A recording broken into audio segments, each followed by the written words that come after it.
Os métodos em filosofia. Grosso modo, na história da filosofia, nós podemos diferenciar duas grandes correntes filosóficas, cada qual desenvolveu um método específico, que mais do que um método, é uma forma de pensar para buscar o conhecimento e chegar à verdade. O idealismo produziu a metafísica e o materialismo a dialética. Hoje nós vamos aprofundar um pouco uma introdução à metafísica, para percebermos que, precisamente, é uma forma de pensar que corriqueiramente a utilizamos durante o dia em nossas atividades, e mal nos damos conta de que ela se faz presente. Apenas a título de informação, há muitas formas de apresentação desses métodos, e as próprias ciências possuem os seus métodos específicos.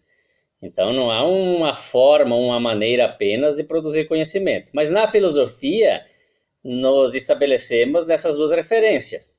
O Sócrates, na antiga Grécia, utilizava a maiêutica. Era uma forma de dialética, porque eles consideravam que o diálogo já era a presença da dialética. E nas suas interrogações em praça pública, fazia com que a verdade viesse à tona a partir dos conhecimentos pessoais de cada um, na medida em que fossem confrontados, revelavam a ignorância que ainda cabia na consciência daquelas pessoas.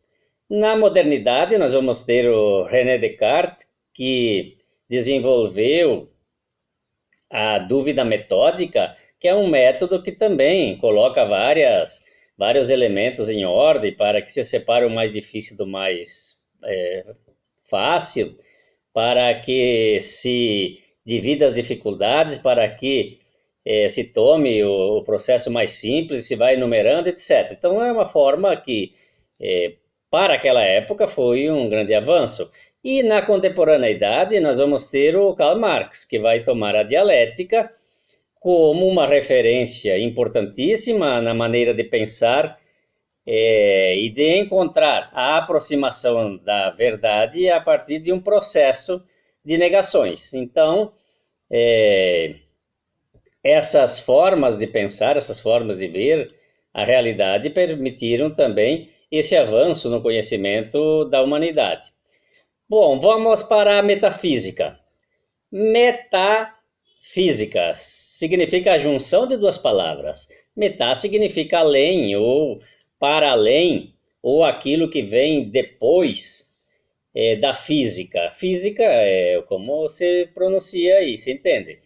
Então, a matéria, e para além da matéria existe algo que não está revelado ou que não está compreendido. Nas crenças, nas religiões, isso pode-se dizer que são as divindades, são os espíritos superiores, mas na prática cotidiana podemos perceber que são outras relações que estão na matéria, que estão no corpo físico. Bom, de onde vem esse conceito?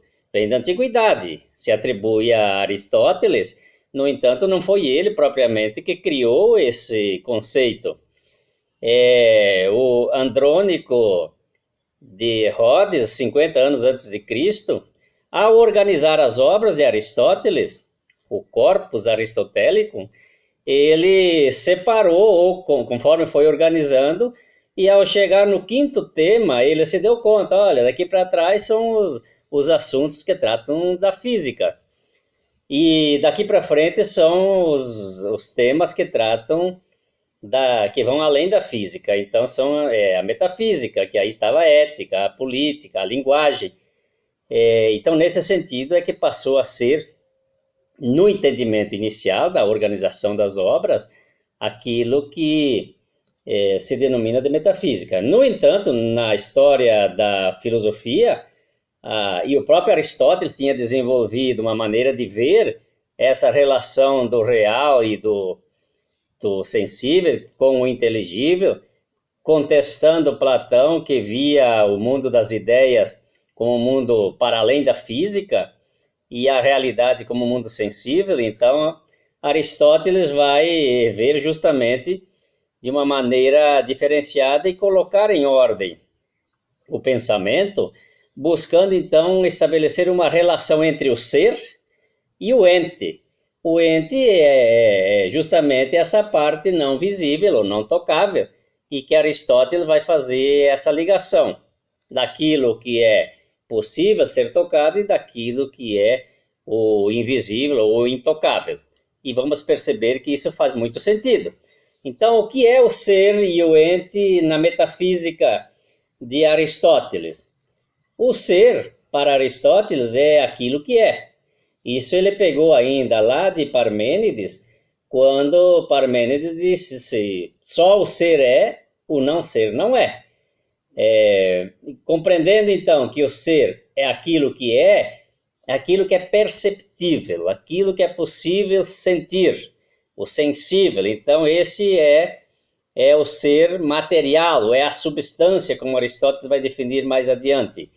O ente é a manifestação do ser, ou seja, é aquilo que está no ser, mas não necessariamente é tocável, pesável, medível. Então, é também aquilo que é. O ente não é algo inexistente, é aquilo que é e está presente no ser. Mas também é uma perspectiva, é aquilo que pode vir a ser. Por isso, então, essa possibilidade de acreditarmos em coisas que virão no futuro. Uma pessoa, por exemplo, nasce, cresce, envelhece e morre. Mas veja então, ela cresce apenas fisicamente? Será que o conhecimento que uma criança de 4, 5 anos tem, um jovem de 18 anos passa a ter e um adulto significa a mesma coisa? Óbvio que não. A experiência que esse indivíduo desenvolveu é significativa. Então ele cresce em conhecimento, ele cresce em experiência, ele cresce em sabedoria. E ele guarda isso em sua memória. Significa, então, que o ente, esse indivíduo que é matéria, mas que também é parte espiritual ou parte intelectual, crescem junto e se desenvolvem junto. E há uma perspectiva, mesmo que a pessoa vá envelhecendo, fisicamente enfraquecendo, o seu ente pode se desenvolver e se fortalecer sempre mais. Então, vejam, a nossa comprovação podemos ver de forma prática. Na antiga Grécia, quando alguém morria, a medicina ainda não era tão evoluída. E por isso, então, os sábios se reuniam ao redor do defunto para fazer uma interpretação da causa da morte. Veja, então, o que é que eles faziam? Partiam de uma pergunta metafísica, que era o quê? Ele viveu com amor e cada qual dava a sua opinião, vendo a vida pregressa desse indivíduo. Na medida em que todos falavam, chegavam a uma conclusão, que aquele indivíduo teria morrido de uma causa, possivelmente, que tivesse vindo sendo construída ao longo da vida, com o descuido do próprio corpo, com formas de descontroles, de vícios, etc. E nesse sentido, então, eles faziam o laudo, faziam o atestado de óbito. Nós fizemos isso cotidianamente, quando vamos em algumas reflexões. Eu particularmente fiz para um senhor que faleceu aqui na região, após a morte da sua esposa de câncer no pulmão, 45 dias depois. Ele foi definhando, silenciando, e ao ser levado ao hospital, faleceu no hospital. Os médicos não encontraram causa de morte e atestaram que teria sido parada cardíaca. Mas parada cardíaca ocorre com todas as pessoas, por isso que morremos. Então, no sepultamento, fizemos essa homenagem através desse laudo poético para mostrar que, de fato, existem algumas coisas que nos levam à morte e que não são causas físicas. Então, o nome dele era Joaquim e o testamento dele ficou sendo: Joaquim morreu de amor, por acaso sentiu dor? Para onde queria ir não poderia sentir. A paixão dentro do peito era mais do que respeito. Era um jeito tão perfeito de dizer o seu amor. Não queria a despedida, por isso abreviou a vida. E agora se vai também à procura do seu bem, que está lá em uma nuvem. Está bem? Está bem. Renascerá numa planta, ressurgirá numa flor, mas todos nós saberemos que Joaquim morreu de amor. Essa, então, é a visão metafísica, ou seja, não há uma explicação material para uma causa de morte tão apaixonada. Como se explica essas coisas? Se explica a partir desse recurso metafórico, filosófico, metafísico, que traz para a realidade algo que supostamente explica aquilo que aconteceu, mas não necessariamente é tão real quanto aquilo que é material, palpável, examinável. Então, nesse sentido, a metafísica nos ajuda a fazermos essa interpretação que traz, inclusive, sentimentos, paixões e outras qualidades que não são vistas particularmente na análise materialista. Bom, a metafísica nos organiza a conhecer o ser pelo ente que há nele. Ou seja, nem sempre conseguimos conhecer as pessoas pela aparência. Internamente, essas pessoas são muito diferentes daquilo que vemos. Ela está silenciosa, mas ela pode estar com grandes problemas existenciais. Quando uma pessoa vai ao hospital, o médico consulta o ser, toma todos os dados dessa pessoa, mede a pressão, pede exames, analisa esses exames e depois receita os medicamentos. No entanto, essa pessoa não é só matéria, essa pessoa também tem uma parte sentimental, tem uma parte intelectual, tem uma parte de memória, tem uma história que está obscurecida e ela pode estar envergonhada, ela pode estar impressionada, ela está possivelmente com alguns dilemas que materialmente não consegue resolver e que deveriam ser examinados. É isso que faz com que, às vezes, a cura aconteça a partir de uma descoberta de um problema psíquico e não de um problema físico. Por isso, a visão de Aristóteles nos leva a perceber que não é só carne e osso que determina a análise médica ou clínica. É preciso compreender que há outras dimensões da vida humana e que podemos considerá-la. No caso do direito, nós podemos aplicar esse exemplo para um homicida. O ser é aquele indivíduo que corporalmente aparece e que pode ser preso, transformado em réu, levado a julgamento, condenado porque foi enquadrado nos artigos do Código Penal e levado à penitenciária para cumprir a sua penitência.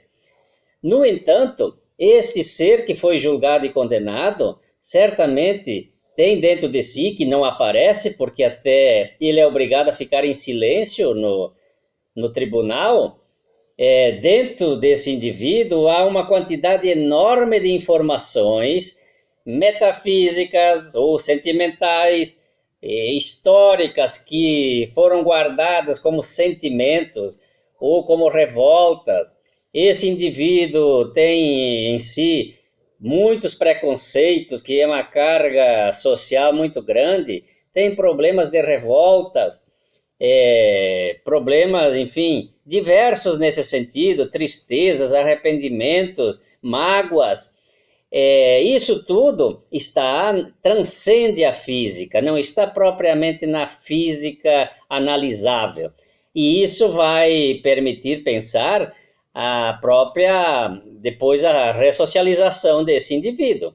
Então a metafísica ajuda a conhecer o ente que está no ser. O ser nós podemos conhecê-lo pelas ciências, mas o ente nós só podemos conhecê-lo com a metafísica. É claro que podemos recorrer também à psicologia, à neurociência, mas de onde vieram essas ciências, se não da filosofia, e, portanto, por trás delas está a orientação metafísica. E na metafísica nós temos, então, essa área do conhecimento que é a ontologia. A logia é estudo do ser, ou seja, do ente que está no ser. Então, nós temos dois modos aí para considerar. O primeiro é a extensão. O que cada ser é em sua extensão? Ou seja, pode ser aí pela sua naturalidade. A naturalidade é que lhe dá a identidade específica de ser, inclusive, de um gênero. Nós consideramos a pedra, o homem e a árvore em três reinos diferentes. Por isso, cada qual tem a sua identidade. Mas no segundo aspecto da compreensão, nós vamos entender que mesmo dentro do mesmo reino, dentro mesmo do mesmo gênero, nós vamos encontrar particularidades que são específicas de cada indivíduo. Então, cada ser é único, diferente um dos outros. Logo, se nós temos dois réus que foram enquadrados nos mesmos artigos do Código Penal, receberam a mesma condenação e cumprem pena na mesma penitenciária, não significa que sejam os mesmos indivíduos ou sejam idênticos esses indivíduos. Eles foram enquadrados em códigos formais, mas internamente, na sua individualidade, cada indivíduo tem as suas particularidades temperamentais, os seus sentimentos, as suas culpas, as suas vontades e os seus desejos, inclusive, de melhorarem ou de piorarem na medida que vão cumprindo a pena. Por isso é que é fundamental compreender essas coisas, porque na política de ressocialização deveríamos considerar não a ressocialização dos presos, mas do preso especificamente. A cada um deve se dar um tratamento que permita que ele venha a se desenvolver e venha expor as suas habilidades e colocá-las a serviço do seu próprio melhoramento. Então, como pode-se desenvolver as habilidades se não entendemos que esses indivíduos têm vontades diferentes? Então, veja aí, nós podemos ter um apenado que fique 20 anos na cadeia. Em 20 anos, ele poderia fazer 4 cursos superiores, podia fazer 4 faculdades. Ora, qual é a habilidade, ou uma pelo menos, que desenvolvesse a habilidade que ele tem de melhor, e aí sim ele se colocasse a favor da própria ressocialização, da própria reeducação para se inserir novamente na sociedade. E creiam, a sociedade permanece tendo esse preconceito com os apenados. Quem gosta de preso e de condenado é a família, é a esposa, é a mãe, que passa muitas vezes por muitas dificuldades para poder visitarem os seus entes queridos nas penitenciárias. Mas vão todos os domingos ou todas as semanas, quando é dia de visita, estão lá. A sociedade não, a sociedade em si rejeita esse tipo de indivíduos.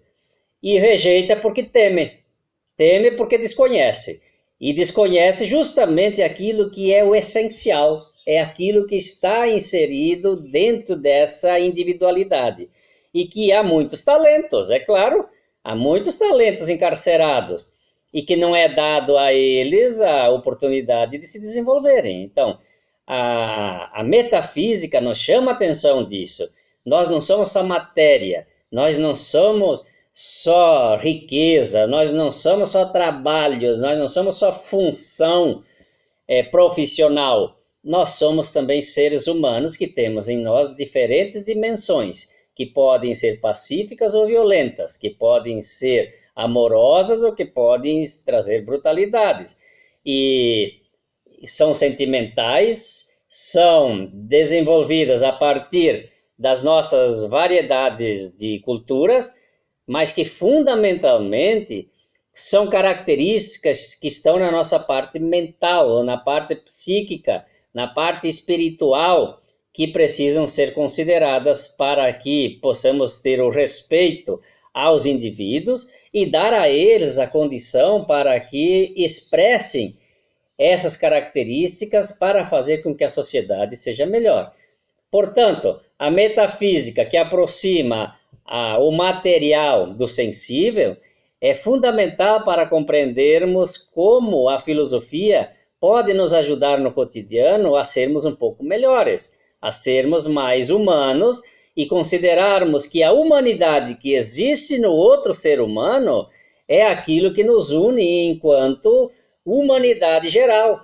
Então, esses detalhes específicos que nos escapam, porque as nossas ocupações, os nossos planejamentos diários são tão perversos que nos ocupam o tempo inteiro, nos ajuda a perceber que todos nós temos uma parte humana, que todos nós temos uma parte onde guardamos os nossos sentimentos, as nossas sabedorias, as nossas paixões, e isso precisa ser considerado porque é aquilo que de fato traz o prazer ou o desprazer para uma vida inteira.